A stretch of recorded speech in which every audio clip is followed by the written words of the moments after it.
네, 안녕하세요. JB입니다. 지난 금요일에 미국장은 휴장이었지만 PCE는 발표가 됐었죠. 그래서 이와 관련해서 이번 PCE를 어떻게 바라봐야 하는지, 또 같은 날 있었던 파월 의장의 연설은 어떻게 받아들여야 하는지에 대한 제 개인적인 생각을 말씀드리도록 하겠습니다. 일단 저는 이번 PCE가 좋게 잘 나왔다고 생각합니다. 저는 PCE 발표 바로 전날 SOXL과 TSMC의 불타기 추가 매수를 들어간다고 실시간 멤버십 커뮤니티 게시판을 통해 말씀을 드렸었는데요. 나름 좋은 타이밍에 추가 매수를 잘 들어갔다고 보고 있습니다. 갑자기 깜짝 변수가 등장하지 않는 한 월요일 장은 하락보다는 상승으로 시작할 확률이 높을 것으로 보고 있고요. 이번 PCE 지표를 보면 헤드라인과 근원 수치 모두 예상치를 부합했습니다. 특히 근원 수치가 중요한데 다행히 하락 추세를 계속 이어갔습니다. 총평을 먼저 내리자면 상품 인플레는 약간 반등하고 서비스 인플레는 둔화하고 있는 게 확인됐는데요. 둘 다 둔화하는 게 보였다면 더 좋았겠지만 그래도 그 강력했던 서비스 인플레가 둔화하고 있는 부분을 저는 좀 더 높게 쳐주고 싶습니다. 그럼 서비스 인플레는 어떻게 하락을 한 거냐? 일단 주거비 하락 추세가 이어졌고요. 의료비 역시 하락 추세가 이어졌습니다. 비중이 큰 이 두 가지가 하락한 부분이 서비스 인플레 하락에 크게 기여를 했고요. 그리고 또 하나 눈여겨볼 부분은 이번에 개인 소득은 전월에 비하면 많이 줄었어요. 소득 증가분은 줄었는데 오히려 지출과 소비는 더 늘었습니다.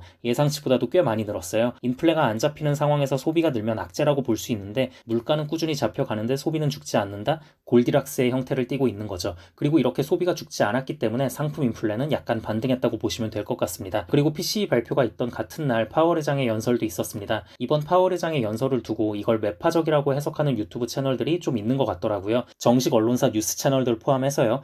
뭘 보고 그렇게 매파적으로 받아들였는지는 알겠어요. 근데 저는 이 주장에 완전히 반대하고 오히려 좋게 받아들여야 된다는 입장이기 때문에 하나하나 설명을 드려보겠습니다. 일단 첫 번째 파월의 주요 발언은 PCE에 대한 첫인상은 본인의 기대에 부합하게 나와서 좋다고 발언을 했습니다. 그러면서 2월 PCE 수치는 연준이 보고자 했던 것보다도 더 일치한다는 말도 덧붙였어요. 그러니까 기대 이상으로 더 좋게 나왔다는 말을 한 거죠. 여러분, 저는 솔직히 여기서 이미 게임은 끝난 거라고 생각해요. 파월이 전하고자 하는 핵심 내용은 이 두 문장에 다 녹아 있다고 보거든요. 왜냐면 최근 FOMC에서 파월이 언급했던 부분들에 대한 것들이 입증이 됐어요. 주거비라던가 서비스 인플레에 대한 부분들. 그래서 아무튼 이 이후의 발언은 무슨 말이 나오건 그냥 인플레 반등을 억제하기 위함이지 크게 중요한 사항들이 아니라고 생각합니다. 근데 이제 이번 파월의 발언을 매파적으로 보는 사람들의 입장은 이거예요. 파월이 이후에 어떻게 발언을 했냐면 경제는 현재 금리로 인한 어려움을 겪지 않고 있다. 연준이 생각하는 대로 흘러가지 않는다면 현재 수준의 금리를 더 오래 유지할 것이다. 금리 인하를 서두르지 않겠다는 거죠. 아무튼 이렇게 말한 부분들 때문에 파월의 발언을 지금 매파적이라고 보고 있는 건데요. 하나하나 제가 반박을 해보겠습니다.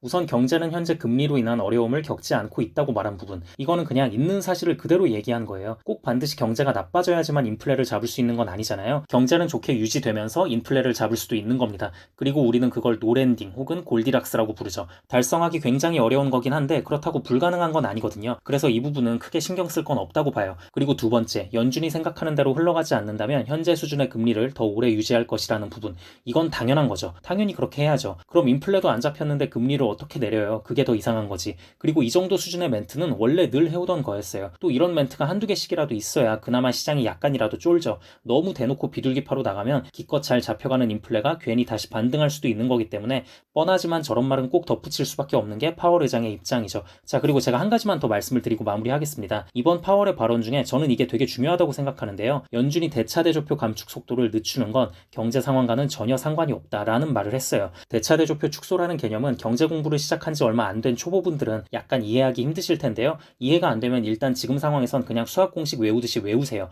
최대한 간결하게 설명드리자면 대차대조표 감축 속도를 늦춘다는 건 시장의 돈을 강하게 빨아들이진 않겠다는 말인 겁니다. 이렇게 되면 주식시장에는 돈이 계속 머물 수 있겠죠. 제가 이렇게 말하면 주식시장에 돈이 계속 머물면 주식들 계속 오르고 무조건 좋은 거 아니야? 라고 생각하는 분들이 계실 수 있는데요. 얼핏 생각하면 그렇게 생각하실 수 있어요. 자, 그런데 시장의 심리라는 게 또 그렇게 단순하지가 않습니다. 진짜 이런 부분들 때문에 경제 공부가 어려운 건데요. 연준이 대차대조표 축소를 늦춘다는 말은 바꿔 말하면 자칫 어떻게 들릴 수 있냐면요. 야, 연준이 재정 건전성을 위해선 대차대조표도 결국 축소해야 하는 게 맞는 건데 그걸 늦춘다고? 왜? 요즘 발표되는 경제 지표들과는 달리 미국의 실물 경기는 안 좋나? 우리가 모르는 뭔가 큰일이 터지는 거 아니야? 한동안 말 안 나오던 상업용 부동산 문제가 곧 터지니까 그게 무서워서 파월이 저런 발언을 한 거 아닐까? 야, 무서워. 나 일단 주식시장에서 돈 빼야겠다. 라고 받아들일 수가 있는 거예요. 시장의 이런 심리를 잘 알기 때문에 파월이 혹시 몰라서 미리 저렇게 밑밥을 깐 겁니다. 여러분, 연준이 대차대조표 감축 속도를 좀 늦춘다고 해서 경제가 안 좋다는 뜻은 아닙니다. 그러니까 오해하지 마세요. 라고 밑밥을 미리 깔아둔 거예요. 그럼 파월은 왜 굳이 저런 밑밥을 깔면서 시장을 안심시키는 발언을 했을까? 저는 결국 상업용 부동산 관련해서 지역은행들 파산 사태가 걱정되기 때문이라고 보거든요. 미국 정부가 작년 3월에 은행들 파산 사태 때문에 정말 정말 많이 고생했잖아요. 당시에 막 바이든 대통령도 TV 나와서 여러분들 걱정하지 말라고 하고 연준 인사들도 하루가 멀다 하고 계속 미국 경제 멀쩡하다, 은행 시스템 문제 없다고 말하면서 어떻게든 뱅크런 사태가 더 이상 퍼지지 않게 막으려고 노력을 했죠. 그러니까 이때의 트라우마가 계속 자리 잡고 있는 것 같아요. 그래서 저런 밑밥을 깔아둔 것 같고요. 아무튼 저는 파월의 이런 발언을 보면서 이 사람이 지금 시장 눈치를 정말 많이 보고 있구나. 인플레가 너무 급격하게 반등하지만 않는다면 적당히 보합권에만 머물러 줘도 증시를 무너뜨릴 일은 없겠구나라는 생각이 들었습니다. 또 동시에 은행주를 잘 관찰해야겠다는 생각도 들었고요. 네, 그럼 오늘 영상은 여기까지 하도록 하고요. 저는 또 뭔가를 매수하거나 매도하게 되면 실시간 멤버십 커뮤니티 게시판을 통해 바로 말씀드리도록 하겠습니다. 감사합니다.